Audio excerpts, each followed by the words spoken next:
these guys would be working with maybe 100 different SKUs and maybe 20 different brands. Well, now it's more like 3,000 SKUs. And so how do you scale and manage these complex portfolios in a disciplined way? One of the things that I did was helped to create the industry's first. Why an executive, a senior executive of the company would not be able to do what you are able to do it for him? They know what drives their business from a subjective perspective. What they don't connect to is... And oftentimes a CEO or a CFO is going to be trying to get the gauge of the business. And because the business has built up organically, that it just becomes so hard to fulfill what the CFO needs. There's a tendency for an analyst to have a very broad spectrum of data all in one spot.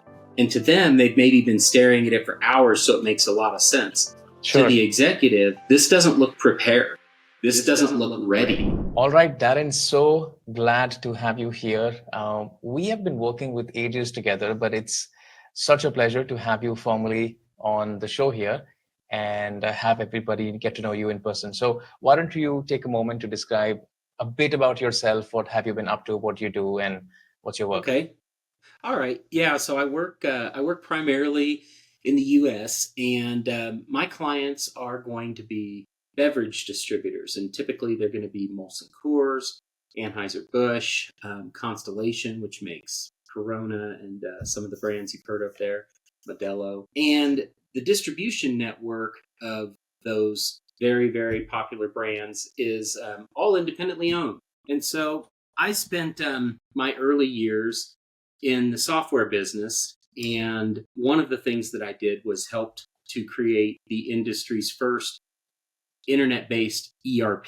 And that ERP went on to be one of the most popular ERPs in that entire industry. So I'm fairly, known because I've been around for so long with a lot of these guys, because that was back in like 2001.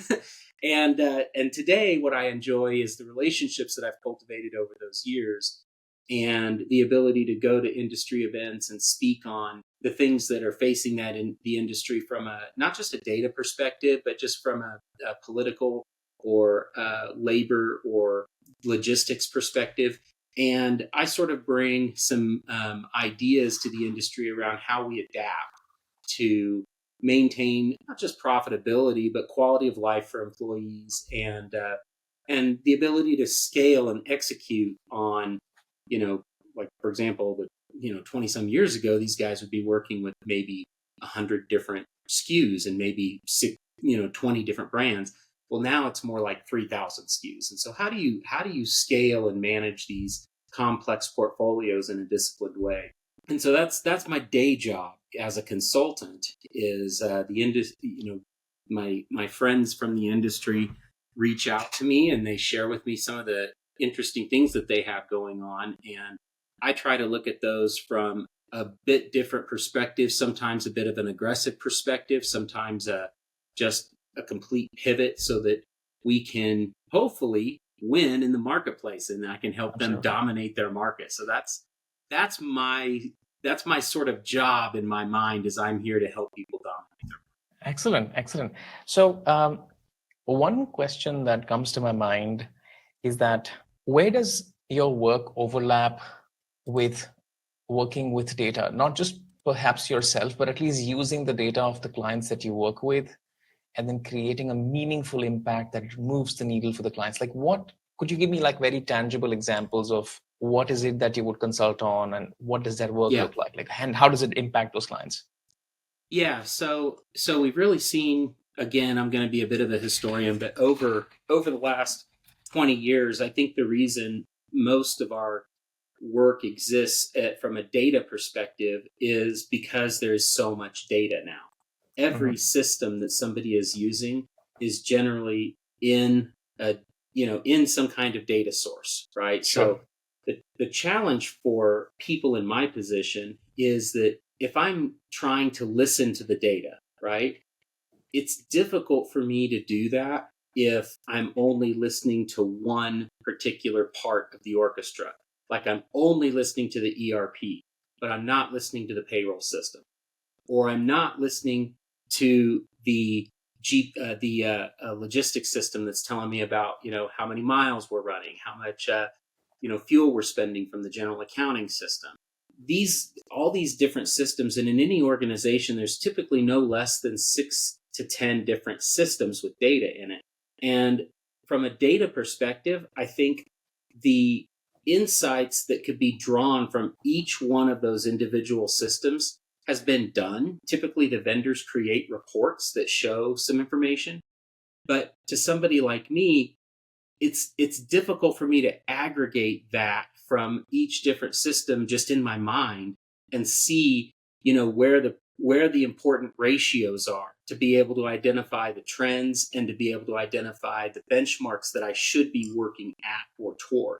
So that's I hope that's not too much of a word salad, but that's the main challenge that I face, is data from multiple systems. If you have to, let's say, pick up one recent project, your consulting project, one of the most recent projects, if you can put that to words, what did that comprise of doing physically for the client, and how did that move the needle? Like, we understand the broad idea of getting data from multiple sources and taking a look at most important metrics and marrying data sets from different silos together to make insights out of that. But what would that look like real time for, let's say, a distributor? Like, what would that project look like one project? Yeah, so just a recent project, they had a large staff of about 60 people that were going out and taking care of convenience stores or grocery stores. They were going in and they were, doing things to face the product up and merchandise it, things like that. Sure. So they have a payroll system where they pay these people by the hour, and they have a system where these folks are kind of logging their travel time so that they can pay for their miles and stuff like that. So we brought data from those two systems together to be able to compare the start and end time from their activity-based system, like, hey, I'm logging these miles and I'm doing this work, and the payroll system to be able to say, okay, here's the hours.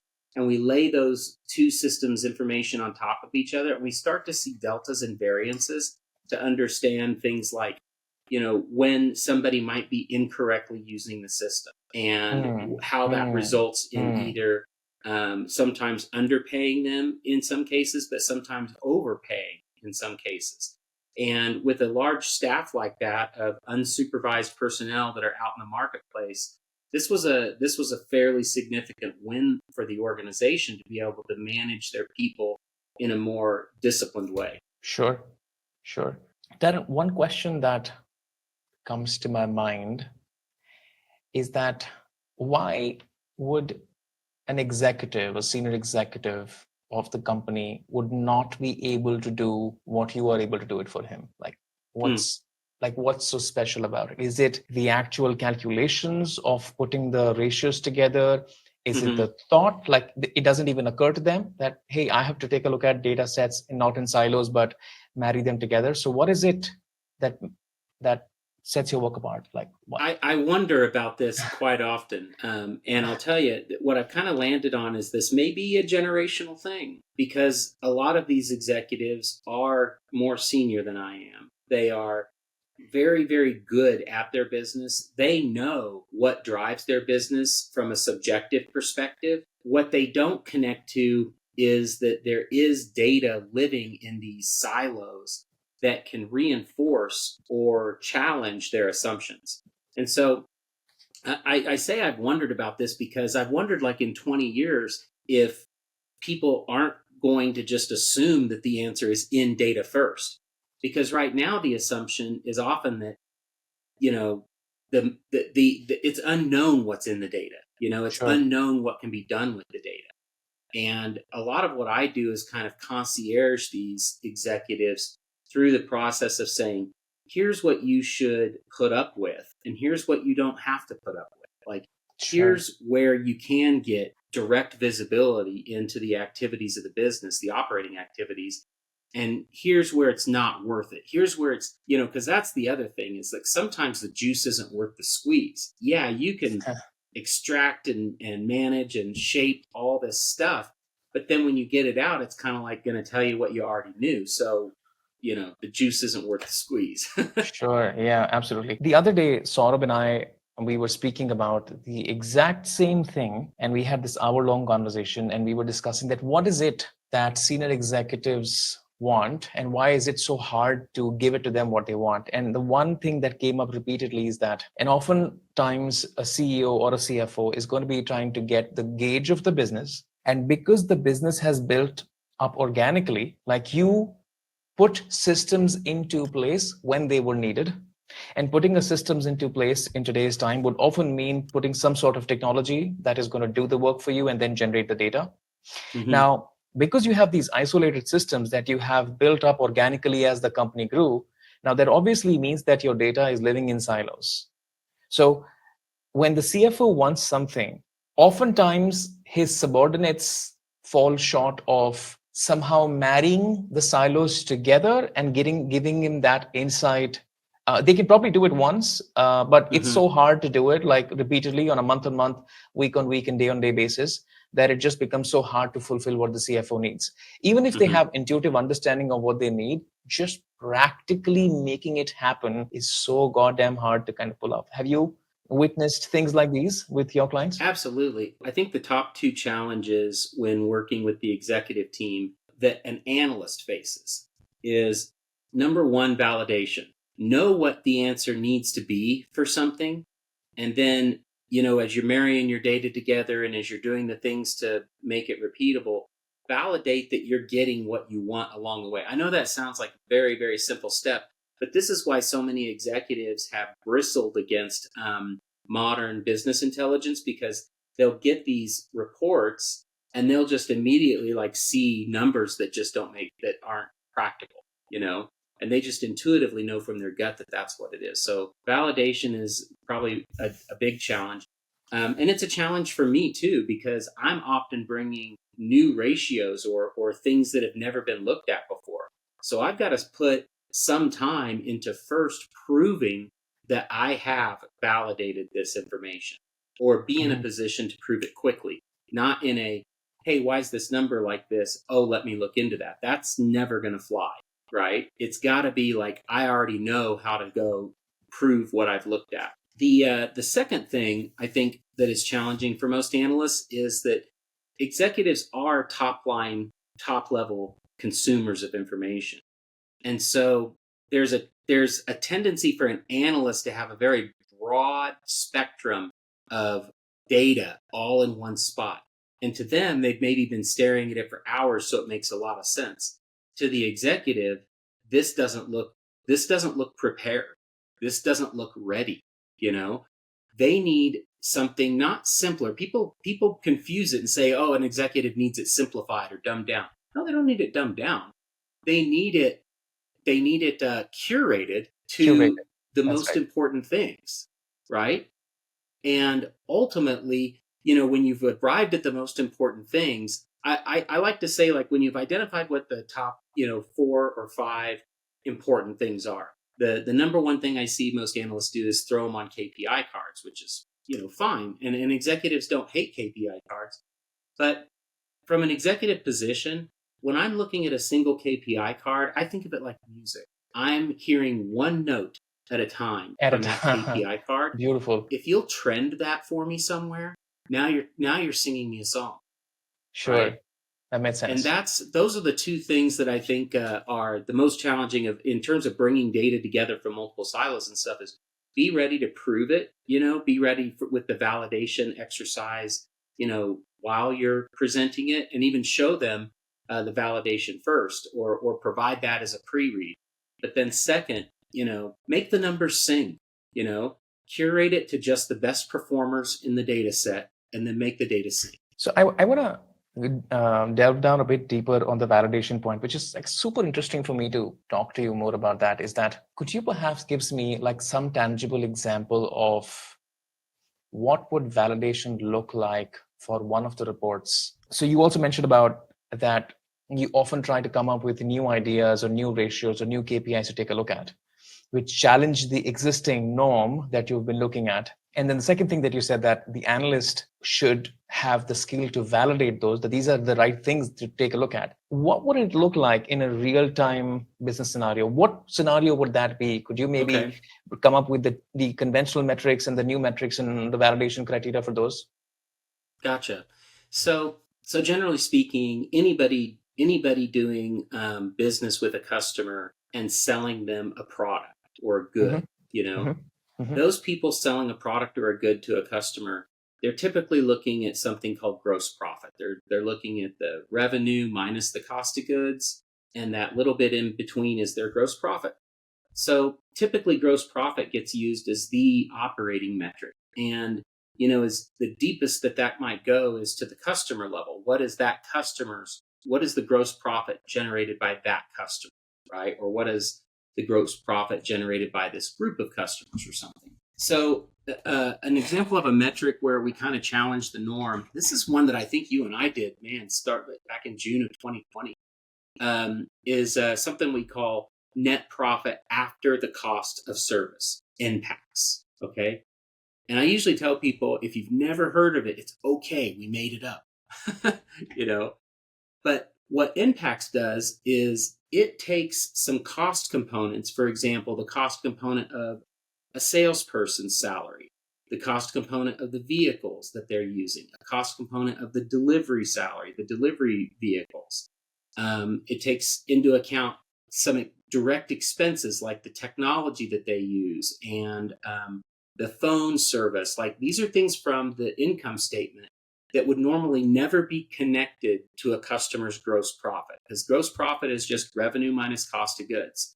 But there's all this service stuff that we're doing that we really need to know, because just like in a P&L, gross profit is just the amount of money we have to work with. We still have operating expenses below that to relieve the gross profit of.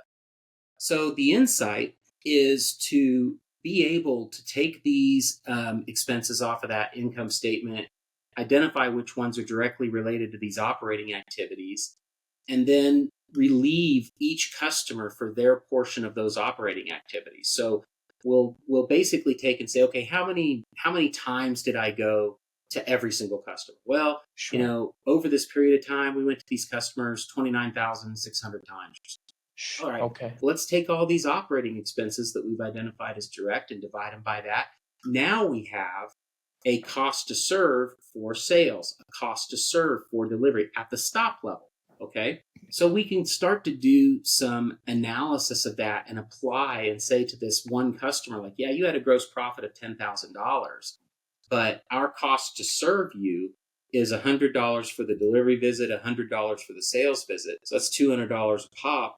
And we visited you 30 times, right? If we take and use those costs against that number of stops and we look at that gross profit that they generated, we can see what the net profit is per customer after the cost of service. And what we find very often is that, anywhere from 30 to 50% of customers might be unprofitable, right? And if they're unprofitable, what levers do we have to improve their profitability? Well, we can increase sales or we can decrease service a little bit, right? So we can look at the drop sizes. We can look at the amount of money going out on the invoices to them and say, well, maybe this customer doesn't need us to visit them every single week. Maybe we could go every other week. Mm-hmm. And we can make incredibly large impacts on the operating activities of the business in such a way that the customers are getting the right service level for the volume of business they're doing with us. We're enabling those customers to let their gross profit contributions offset our operating expenses, which is just better business, right? And ultimately land in an insight that is something that the business has never, ever looked at. They've never had something akin to a P&L per customer. And I think this particular strategy has applications across a lot of industries. And sometimes I hear, I smell whiffs of it in different places. Yeah, distribution analysis and stuff like that. So that's the best tactical example I can think of a unique insight that might apply to as many people as might be listening. That was like a big knowledge bomb that you just dropped. I have so many questions that I've written down. So I'm just going to ask, I don't know how this would start, imagine that you went up to your client, which is a beer distributor. What would that initial conversation look like, where the client is trying to describe the problem? Would he explicitly say that to you, that I want to take a look at customer level P&L? I don't think so.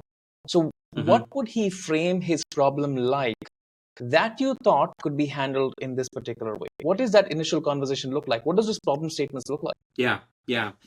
So oftentimes, I don't, generally speaking, my clients will come to me with a specific problem that they have. And they will tell me, like, we think that we have too many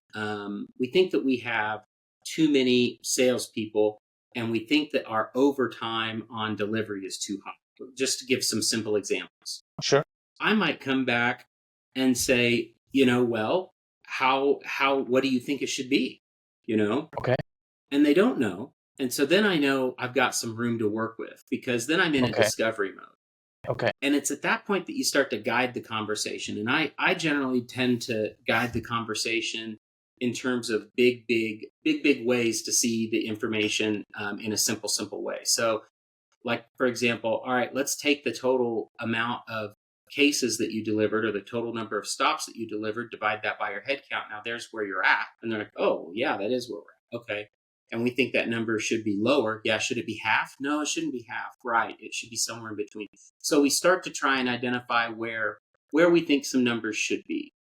And then we start to talk about some strategies for how we could, what the adjustment to the inputs might look like to model where we want to go.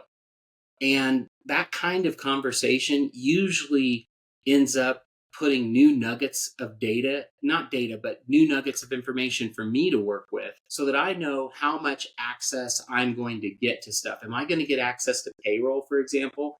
Am I going to get access to sensitive financials?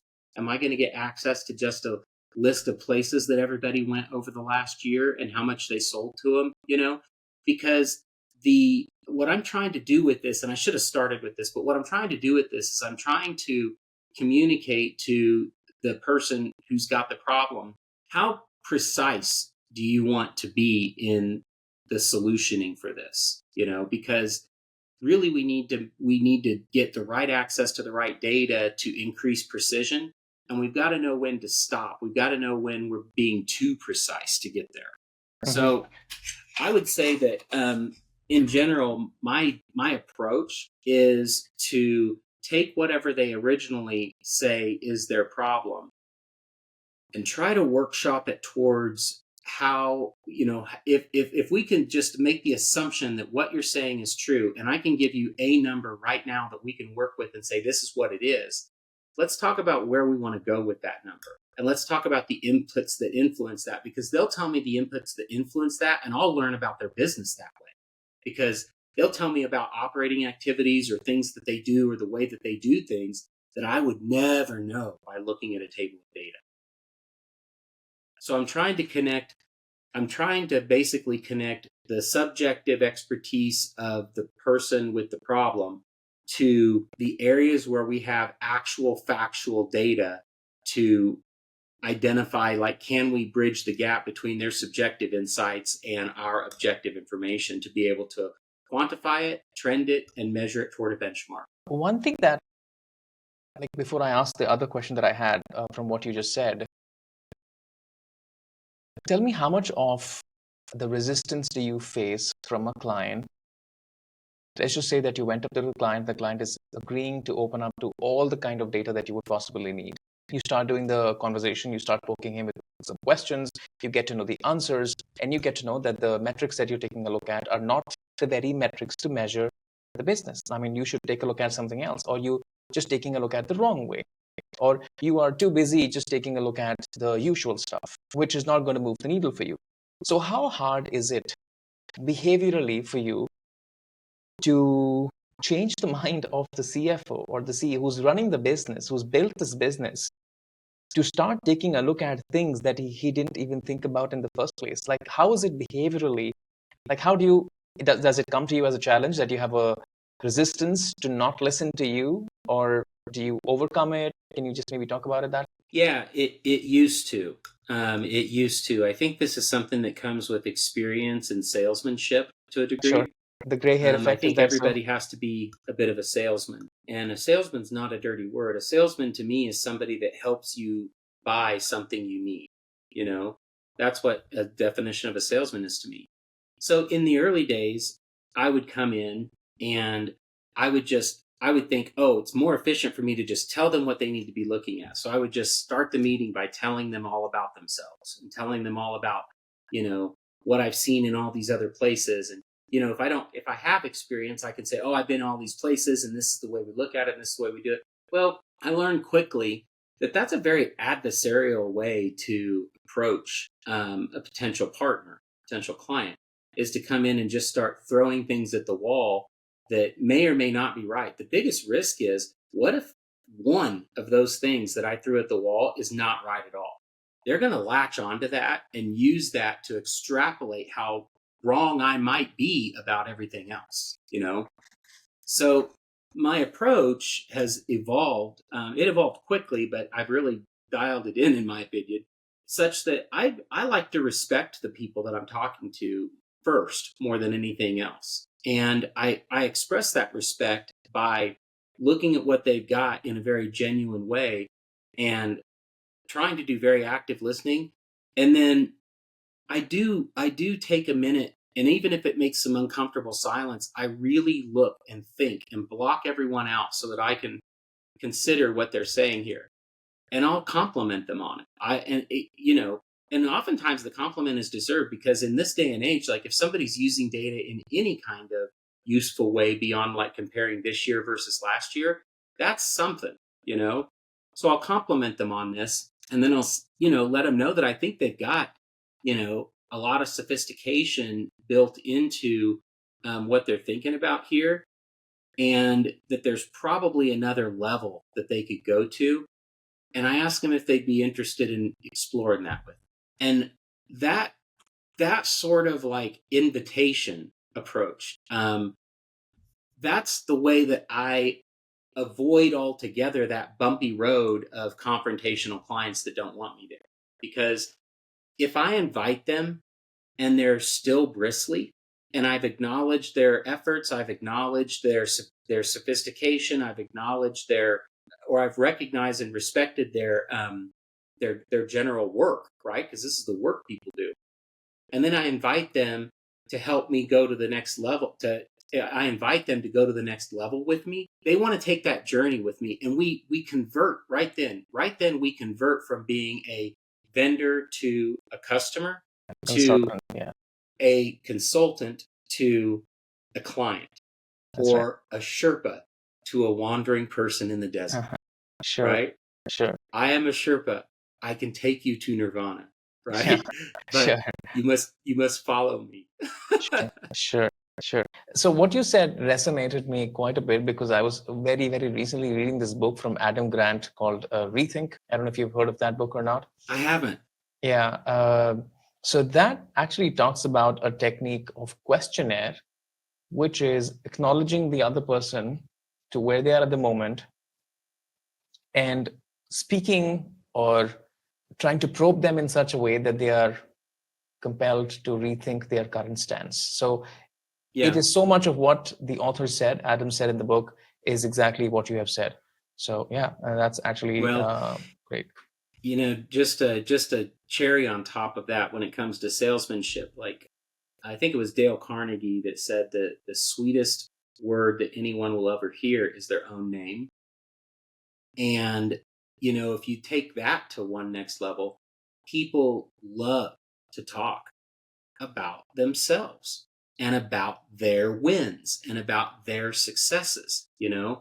So I think, it feels to an analyst, and I've watched many, many analysts, and I kind of put analysts now in a similar bucket as software developers, because I've worked with hundreds and hundreds of software developers. And they tend to feel like some of this stuff is less efficient. It's like more efficient to get to the point in this sort of stuff.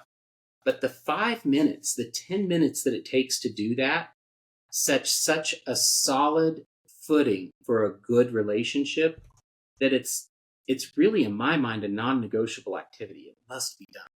It must be done, because these people, if you can get them talking about their problems, they will tell you the solution. And then they will look to you to provide it. And then when you come back with something that echoes what they said, they love it because it was what they wanted in the first place. In the first place, right? That's right. So, I mean, I'm not trying to be manipulative. I'm trying to be good at what they need. And I'm trying to assume that unless I 100% know otherwise, they probably have a pretty good idea of what they need. They're just not 100% sure how to get there in a sustainable way, because a lot of these people have tried, but they've gone about it in the Excel way, where they dump data and they do a lot of work and they get all their lookups and all their things working, and it's a house of cards.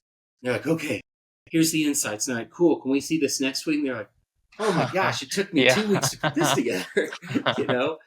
So what we have today with Power Query and some of the tools that we're using to shape data is really a very big difference than what we had even 10 years ago when Power Pivot and some of those tools first came out.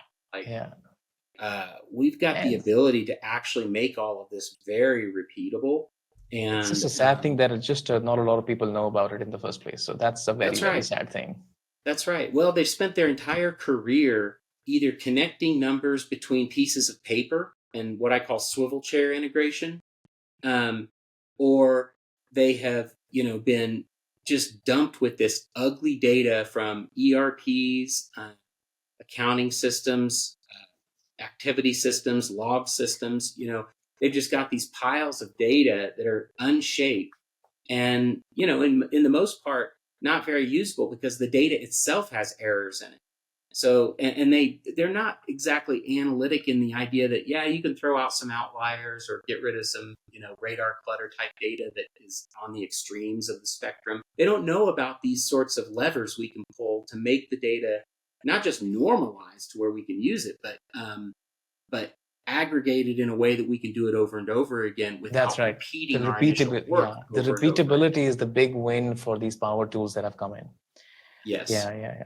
So I just want to kind of circle back to the conversation that you started, which is where you talked about tangibly the metrics that you invented for the client to take a look at.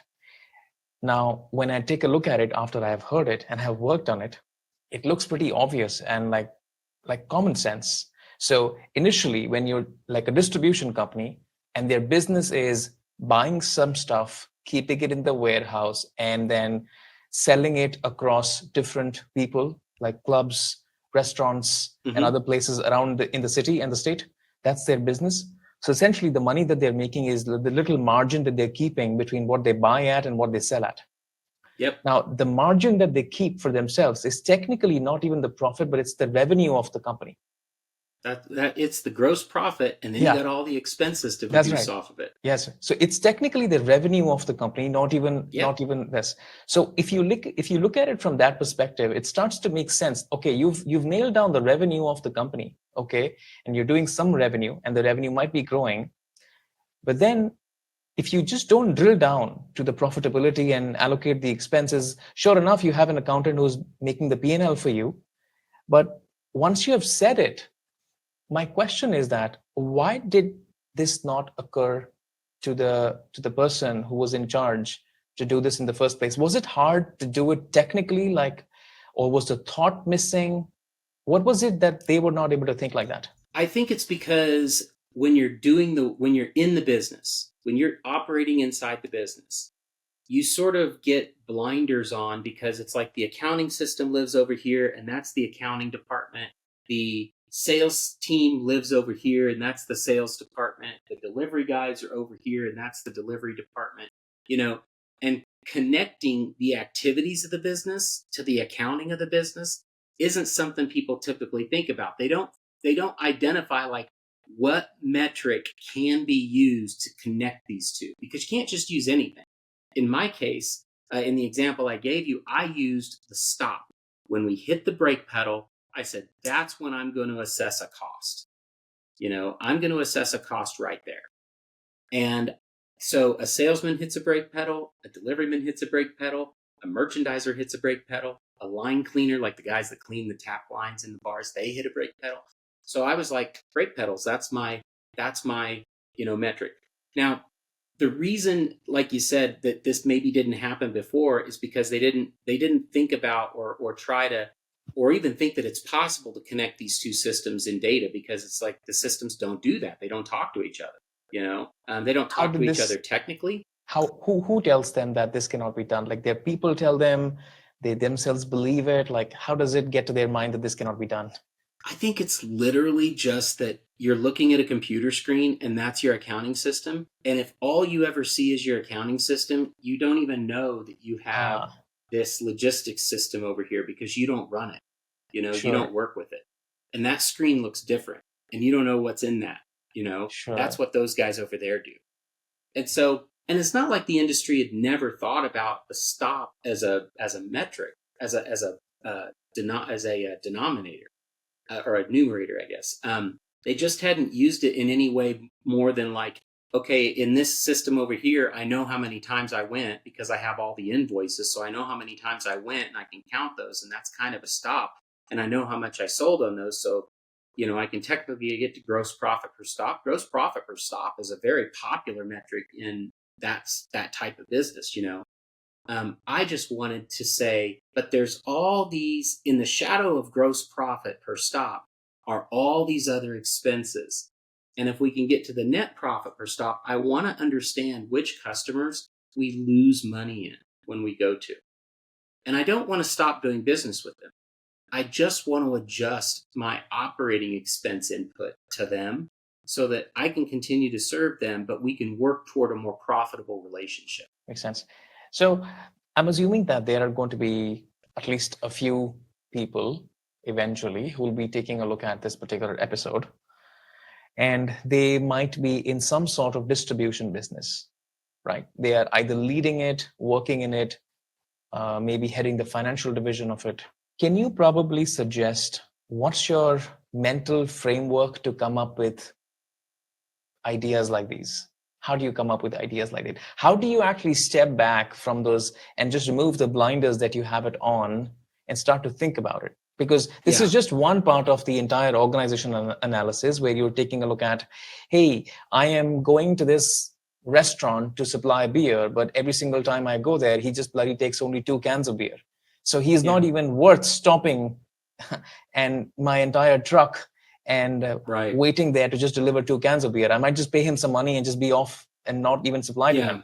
So how do you actually think about these things? Like, and what would you suggest to people? Well, that's a great question because I believe I have a very unfair advantage. And my very, very unfair advantage is in my early career building a software company for these businesses. I had to look at everything from the back door where they receive product to the balance sheet. And I was trying to help write software that handled every component part of that mechanism, from start to finish. And there's a lot of complexity in all of that. Complexity in working with the suppliers, complexity in working with the retailers.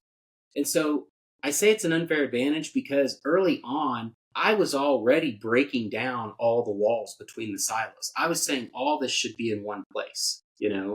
And if it's not in one place, I should be able to interface or look at it between silos seamlessly. So I sort of adopted along the way. I think it got ingrained in my brain the traditional notion of software doesn't talk to other software, right? This is pre API, remember? Like, software doesn't talk to other software. I'd broken that out of my brain really, really early on. And so all I worked from was the assumption that anything can talk to anything else. You just have to figure out what the right translator looks like, what the right bridge looks like. And then I got very, very spoiled, because the idea of data warehouses came along. And that was then like, oh, yeah, this is the way, because you can actually just take the data out of their source systems, make it repeatable, put it into one place and do that.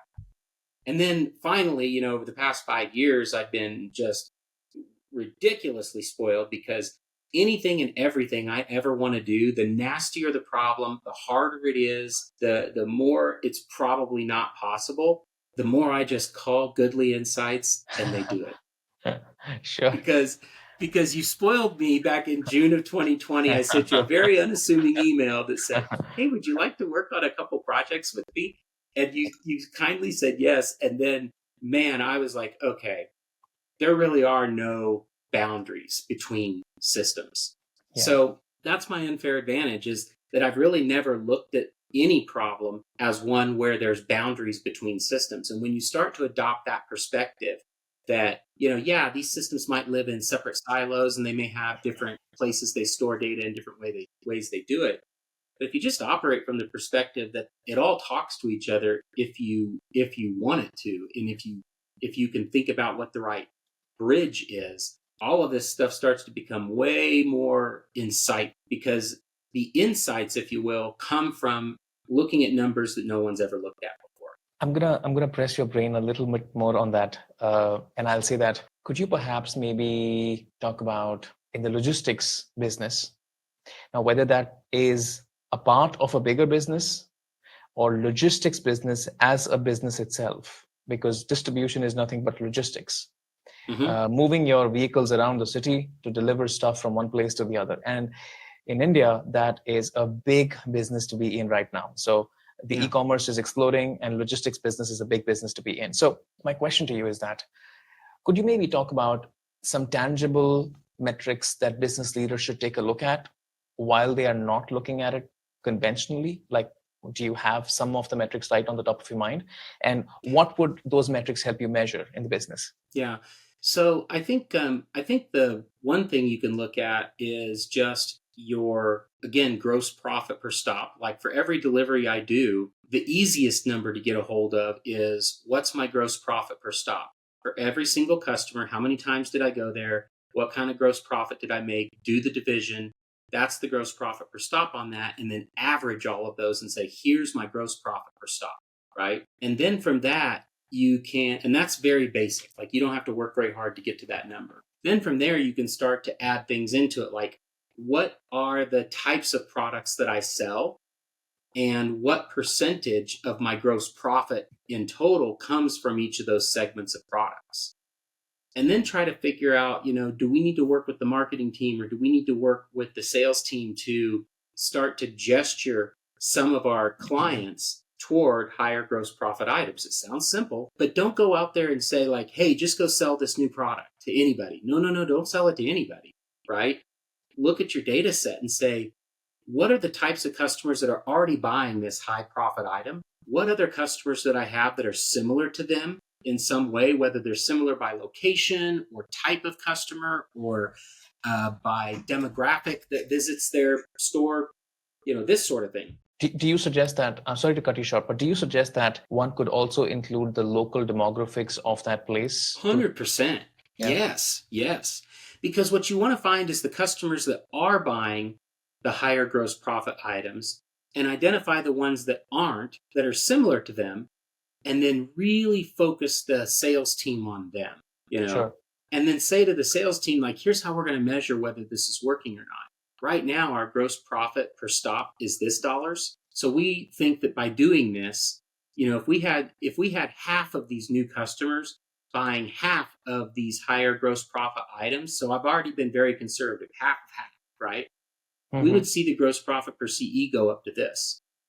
And so now, or gross profit per CE, gross profit per stop. So now you have a metric that you can actually start to run compensation models on. And you can say, okay, your route, Mr. Salesman, is generating this much gross profit per stop. If you can get it to this much gross profit per stop, I will take your commission from X percent to Y percent. And you've also charted out the way to do that. Right. Because I can look at that that incremental gross profit that they're generating and take 15, 20% of that incremental gross profit that they're generating and give it to them. And I'm keeping 85, 90% of the incremental gross profit. I'm drawing the gross profit per CE up. But I'm not necessarily, I think the flaw in the model is to leave it to the salesman to figure out which customers they should do that with. Sure. We have the ability to tell them which customers they have the best shot at Shot doing at. that. Yeah. Because the worst thing I think you can do to a sales team is demoralize them by saying, go try to get it anywhere. And then they go in and leverage their relationships and get it in, and then it doesn't work. Well, it didn't work because that was the wrong customer for that particular product. They had the wrong consumer demographic. They weren't the right outlet for it. They were a convenience store instead of being a liquor store or a grocery store or something. So, in the logistics business, I know it sounds a lot like we just try to understand, where to take the most right turns and how to make the least amount of miles on a route. The reality of it is, least amount of miles on the route is a problem that's been solved a billion times. It's okay. We got that one figured out. What we really need to figure out is how to make the business of every single stop profitable. Brilliant stuff. 4 more questions that led up to your answer to that question. One is that imagine somebody who doesn't have the his business is not that big and he's in distribution, but he's reached the critical scale of the data. He's generating some really reasonable scale of the data, and he wants to just do whatever you just said, like find out the gross profit per stop and distribute that gross profit by the number of products and then tie the compensation to that. And you would obviously be able to figure out that which products are more profitable and which customers are likely to buy them. So let's just say that if one has to do all of this work by struggling on its own, how much time do you think that the person would spend on doing this on their own? Let's just say, at least for once. Yeah. Well, I want to make one assumption in this person. The one assumption is that they are electronically capturing every single invoice. Okay. Given the thing that they're maybe doing it, let's just say that every single invoice is tracked, it's paid against the taxes, and everything is done. But imagine somebody tries to pull off the data and they start doing the stuff and they use conventional tools like Excel. How long do you think one should be able to come up with something reasonable, meaningful analysis just for once? Forget about repeatability, forget about dissecting it 5 different ways and things like that. But at least the basic stuff that you just said, how long do you think would it take? If they've got the invoice transaction data and it includes an estimated cost of goods or an actual cost of goods, and it includes the customer and it includes the date of the invoice, all right? What do you mean by estimated cost of goods and actual cost of goods? So basically, like if they've got an invoice and they say, I sold this to somebody for $15, and they know that the cost of goods on that was $10, right? They either know that it was $10 because their accounting system did it, or they have to estimate that it's $10. Sure, got it. Okay. So what did you sell at and what did you buy at? Simple enough. You got it. Simple enough. Okay. If they have that invoice transactions table, right, I could do everything that we just talked about in less than an hour. You could do it in less than 25 minutes. And we could both do it in a way that's completely repeatable. That's right.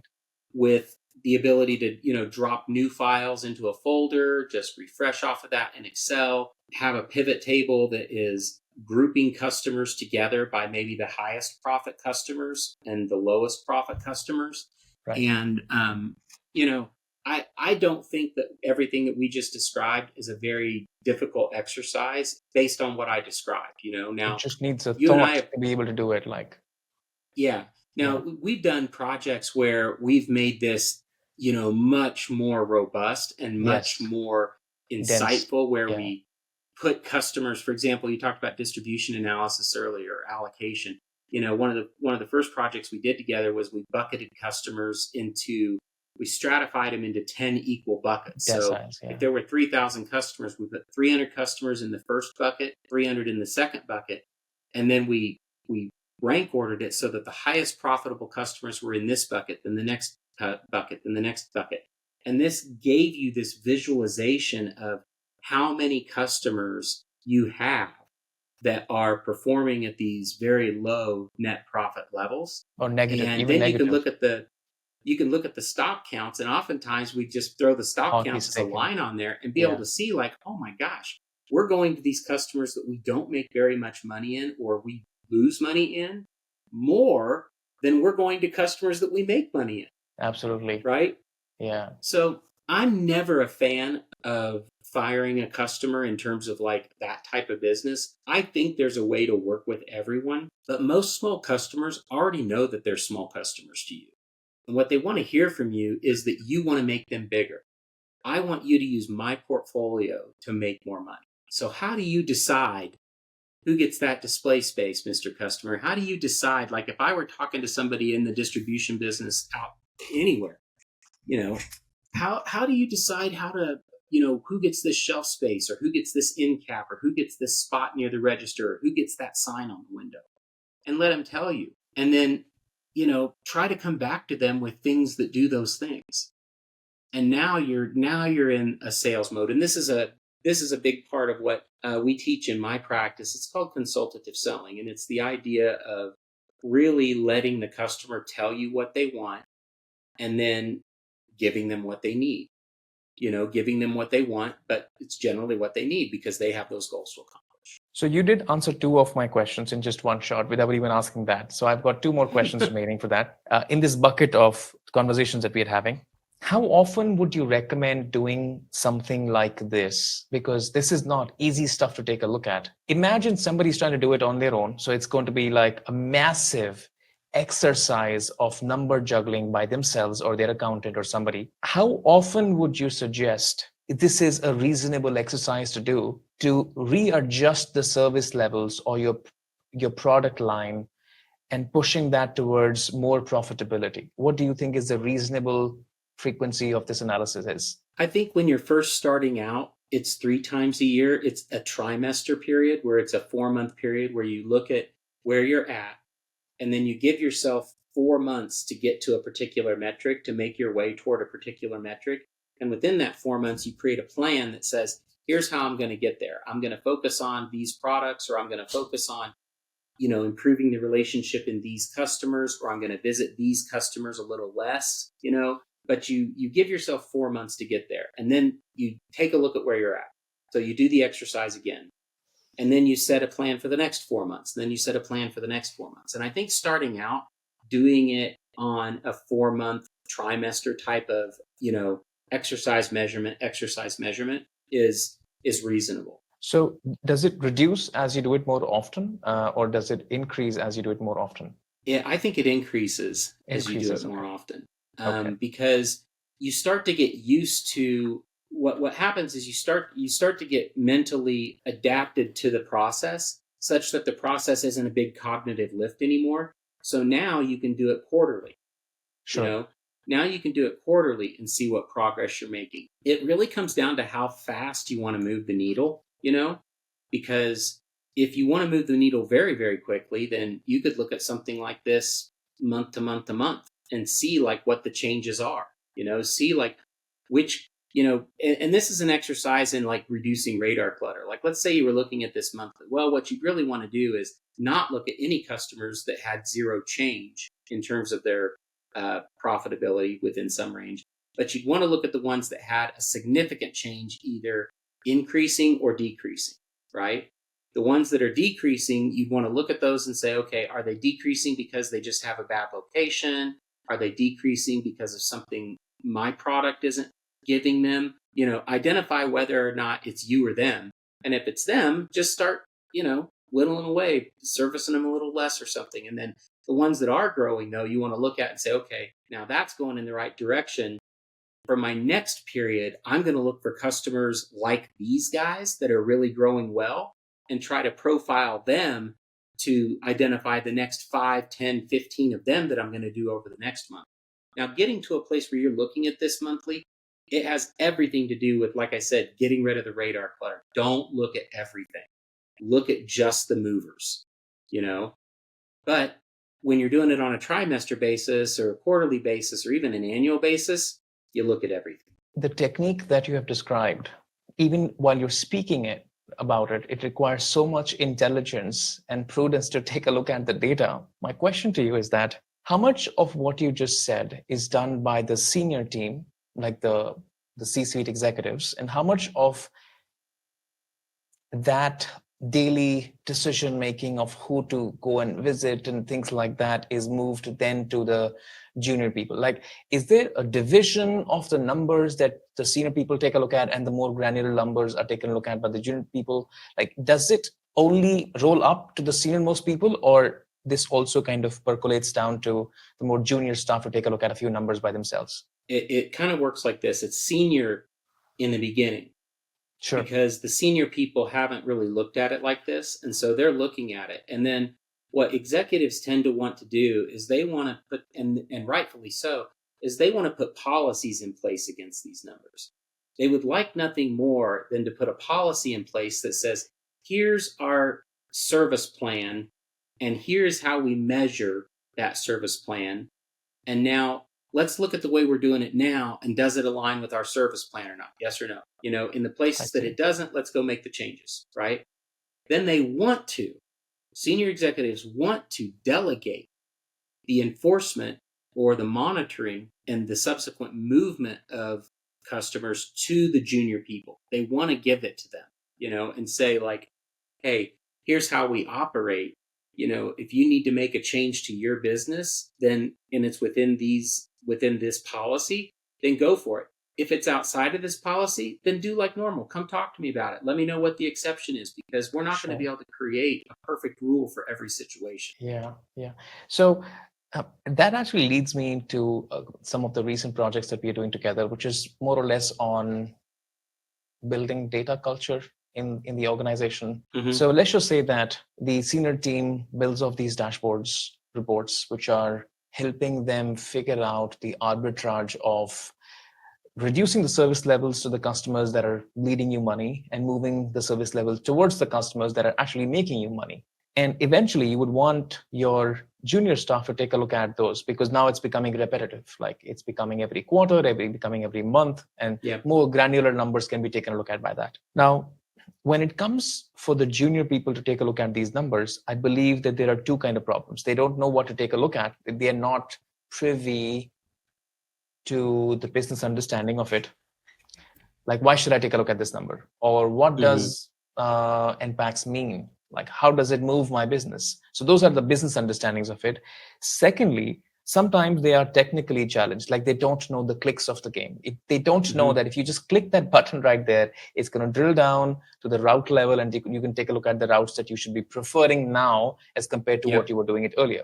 What is your recommendation as a consultant to tackle this problem of solving the data culture for the team? Well, one thing about it is that we are living in 2025. And so everyone from a young age is generally very comfortable tapping buttons and doing things. It's not like it was 15 or 20 years ago where people are like, oh, I don't like computers, or I don't use computers or something. Now everybody has had this best friend in their hand since they were, young or, pre-adult. And they are comfortable clicking buttons. They have no problem clicking buttons. And so I don't think the excuse or the alibi of, I didn't know I should click on that works anymore. I think that's one of those things that we have a new social contract with employees about. And we say, look, we've got these tools. These tools are important to our competitive advantage in the marketplace. And you've got to be a part of these tools for it to work. So your cooperation is mandatory. And if you don't understand something, or if you see something that doesn't make sense, that's good. Ask me about it. I want to talk about our business with you. I want to share with you what I see. And I want you to learn how to see those things too. So I think that's part one of that. Is I've become very impatient with people who won't use the technology. But I think the way to tell them to use the technology is not to sit there and say, do it or else. I think it's to tell them that this is how our business is going to beat our competition. This is one of the plays in our playbook. This is one of the arrows in the quiver that we're going to use to hit the mark. But it requires your cooperation. And we're going to work with partners that cooperate. I think the other thing in terms of developing a data culture is establishing trust right away, because I think most companies have been through what I call the dark ages of business intelligence, where everybody was trying their best, but it was mostly Excel, and it was a lot of house of cards, and the numbers were often wrong, or the outliers weren't handled, and so it would throw things way off. So, for the last 10 years or so, most people have been hurt before. They've been hurt by like all this business intelligence or data coming at them, and it doesn't make sense, or it's wrong in some way. So I think we've got to establish some trust with people. And I think there's simple ways to establish some trust with people. One is drill through, like give them the ability to see where the number's coming from. That's a huge deal. But even just like small things like footnotes at the bottom that explain some conditions, or date ranges that explain like the periods that you're looking at. Some of those simple like cues that you can use to establish trust with people, it's important, because ultimately they've got to be able to take this data and trust it. And if they don't trust it for any reason, they won't use it. If they won't use it, then all of our work is just kind of a big waste of time. Sure, absolutely. Darren, we've spoken about quite a bit of things, from how you started to what you do and the work that you do at the moment, to thinking about the right metrics and stuff like that. But I believe this conversation is going to be incomplete till the time we speak about the impact. Like, you do all of this data-driven work to actually start to improve the profitability, increase efficiency, increase the rate of growth, or whatever that is. Could you maybe talk about that? Let's just say that if we move the metrics from, considering one of the hypothetical examples that we used, although we have implemented that in the real time, is taking a look at net profits per stop as compared to the gross profits per stop, and gross profits per customer as well. How soon, my first question is, how soon do you see companies reap the benefits of this mind-boggling exercise that they kind of have to do it? Yeah. And what kind of impacts are these? How big are these impacts? So those are my questions. Yeah. Well, for example, like in the industry that I work in, if we're going somewhere every single week, then if you think about that like a stop, then I'm getting basically like 4 stops in a month, right? So it can typically take about 60 to 90 days to start to see the effects of that, because I need like 8 or 12 stops to be able to adequately have enough data points to measure like whether the gross profit per stop is going up, or whether the net profit per stop is going up. So it can take about 90 days. And then in terms of the size of the move, well, when you have like, let's say 2,000 customers, and you're going to some of those customers every week, some of them twice a week, some of them every other week, some of them once a month, the add up of that works out to thousands and thousands of stops that you're doing every single week, every single month. And so when you look at it from an aggregate perspective, and we say, okay, here's how often we were going, here's how often our plan was to go to these customers. We were planning to go, over 1 month period or a 4-week cycle. We were planning to go out and visit, 10,000 customers, 10,000 stops, right? Now that we've made some adjustments and we've said we're going to visit some customers every other week, some customers once a month, maybe those sorts of things. Now our plan is to go like 8,800 times, right? So we cut 1,200 stops by doing that. And when you know that your stop is costing you, say, $150 a stop, and you just cut 1,200 of them, do the math. That's $180,000. Right. Now, what people immediately kind of do is be like, oh my gosh, we're going to save $180,000. No. That doesn't happen. The savings doesn't happen. What I'm doing is I'm shifting their time from what I hope to be low value activities. I'm shifting $180,000 worth of time to higher value activities. So now what do I want to do with this $180,000 that I have? Because I have a couple of choices, right? I have a few choices. I could take that $180,000 of time and have them focus on doing more things in the accounts where we make more money, like incentive structures and display activity, more signage, things like that. I could put the sales team to that effect. Sure. I could also change the sales team and say like, all right, now that we've got all this time, I want this sales team to focus on just bars. I want this sales team to focus on just groceries and get really good at those types of customers. I could do that. I could also say, wait a second, I don't know that I need all these sales routes or all these delivery routes. Maybe if somebody quits or leaves or there's natural attrition, we just reallocate the work because we can now, and we use this period of time where we've got this reduction in stop count, this reduction in time to say, hey guys, it's really important that we clean up our market now that you guys have more time, which is what you asked for, which is what you said you need to do these things. We need you to do them.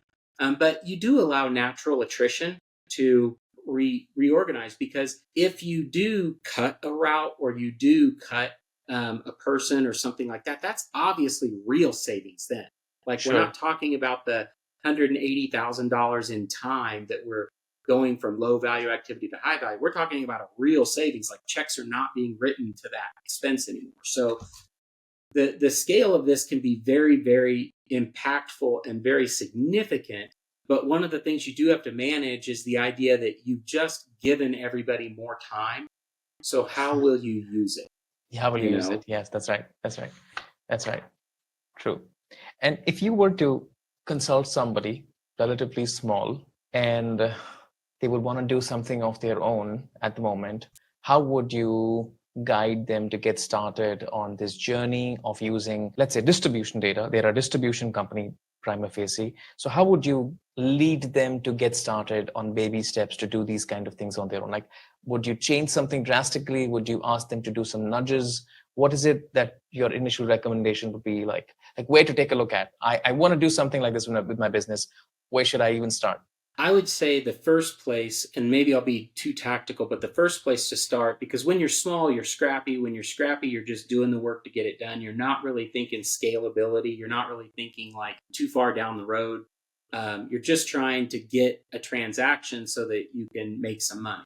So I would say the first thing that I would advise is find something that lets you make an invoice from your phone, right? And make sure that that something lets you have that data, that it gives you some way to export that, or it gives you some way to access that. Sure. And there are many systems that can do this sort of thing. Many. So I would say that's the first thing. And then once you've got that done, immediately get into the habit of, once you've closed your month or once you've got a period that you're done with, dump your data and put it somewhere. Even if it's just ugly, transactional, big blocks of data, put it somewhere. Sure. Okay? Because you don't have to eat this elephant all at once. You can eat it a bite at a time. Yeah. So if you start by just getting used to dumping the data and putting it in some place, then over time, naturally, you're going to be in a position to start exploring some simple tools like Excel with Power Query. Sure. And saying, okay, I'm going to watch some videos and I'm going to learn how to aggregate these files into here. And oh gosh, the headers changed, from here to here, the headers changed. Oh no, what do I do now? It's all messed up. Do I need to go into each file and fix it? No, there's a video for that. It's on Goodly's channel, right? Sure. But do that and just start by getting to a place where you've got the data, and then you get to a place where you've started reading the data up. Okay. Sure. Now, once you start to read the data up, the very next thing I would suggest is that you come up with how you're going to validate. How are you going to validate that nothing went wrong? Okay. And then once you've done that, now we might be talking 6 weeks right now. That process that I just described might be 6 weeks of time. Yeah. No less, for sure. Yes. And once you get the validation piece working, now you're in a spot that you've got kind of this beautiful fact table, and you can start thinking about what are some maybe dimensions that I want to throw on here that aren't in here. Maybe the customer ID is in here, but I don't know anything about the customers. So now I'm going to start bringing the customer data in and using it. Mm-hmm. And you build a model, and your model just starts with that fact table and that one dimension table, and you start with that. And you might be 8, 9, 10 weeks down the road from when you started, but you are on such a solid foundation now that you really can evolve. And I wouldn't measure yourself in terms of how much sophistication you have at any one moment in time. I would measure your progression of sophistication over time. Like, That's right. what in 2 months' time, what am I looking at that matters that I wasn't looking at 2 months ago? Sure. And, start to think about the world in terms of where you can spend your time most effectively. And Sure. if I think in the distribution business, not all customers are created equal, not all routes are created equal. Optimizing all of that is going to have everything to do with having a very basic way to see things that other people can't see because they're in the forest and you're looking at the trees. Yeah, true. So true. Or they're in the trees and you're looking at the forest. I messed that Yeah. up. Yeah. No, that's fine. That's fine. But I got the essence of that. Nice. Darren, this has been like I've made I don't know, like 3 pages of notes here. Seriously. And this has been such like a knowledge bomb that you have dropped on how to get started, on validation. That was a very, very big thing. Like, how do you even validate to what you're taking a look at? Is that even correct or not? The data Mhm. culture thing that we spoke about, and especially the juice that you brought in, where you spoke about the most essential ways of challenging the metrics that you're currently taking a look at, and going from that gross profit or the revenue level technically, and then moving on to the profit level. And then how do you do that? Sure. So that was very, very helpful. I'm sure the audience are going to draw a lot of insights from there. Anything that you want to add? Any question that I might have missed that you wanted to speak about? Well, the only thing that I would maybe add is that, in this space, I like to think that business intelligence, there's a lot of low-hanging fruit right now in terms of ways business intelligence can be used in a very effective way. I'm the kind of guy that, Wayne Gretzky used to say, the way you win hockey games is you skate to where the puck's gonna be, I really think where the puck is headed with all of this is probably financial planning and analysis, financial Sure. modeling. Sure. I think typically the models that are done in business modeling have been reserved for the biggest businesses out there, the biggest ones doing lots and lots of business. So they've had, fairly sophisticated financial planning and analysis. Yeah. And the whole idea of the cost coming down should be that those capabilities make their way down toward smaller business, medium-sized businesses, smaller businesses. I'm talking about, businesses doing, less than $100 million a year, businesses doing less than $1 million a year. Really? Okay. The question that I've got is, where is the smallest business that could use this type of stuff? And the Sure. example that we just gave, talks about a very tactical exercise in financial, in a profit and time allocation. But financial planning for the small business is critical as well. Cash flow and getting involved in like setting targets and setting expense budgets and understanding like when is a good time to make a capital expense purchase and when is not a good time to do that. Sure. The smaller your business becomes, the more important cash flow becomes. Yes, absolutely. So I'm very bullish on introducing financial planning and analysis to smaller businesses because I don't think the lift to get there is anything like it was in the past. Sure. And I got to think that a lot of businesses would love the idea to understand what the accounting in their business means because so many small businesses, they just don't have the accounting acumen. But if they were provided a way to digest that, they would become much better business people right away. Absolutely.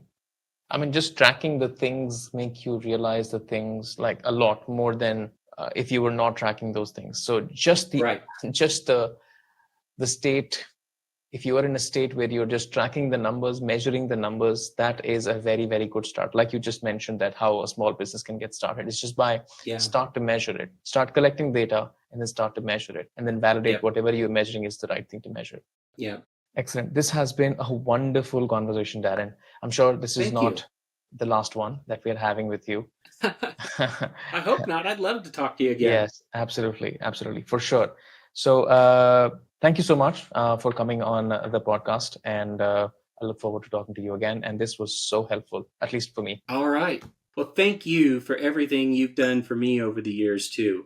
This has been a two-way street, and Absolutely. I've learned a tremendous amount from you, and you've definitely empowered me to do things that by myself I would have not been able to accomplish. So it goes right back at you, my friend. Thank you so much, Darren. Thank you so much. Thank you.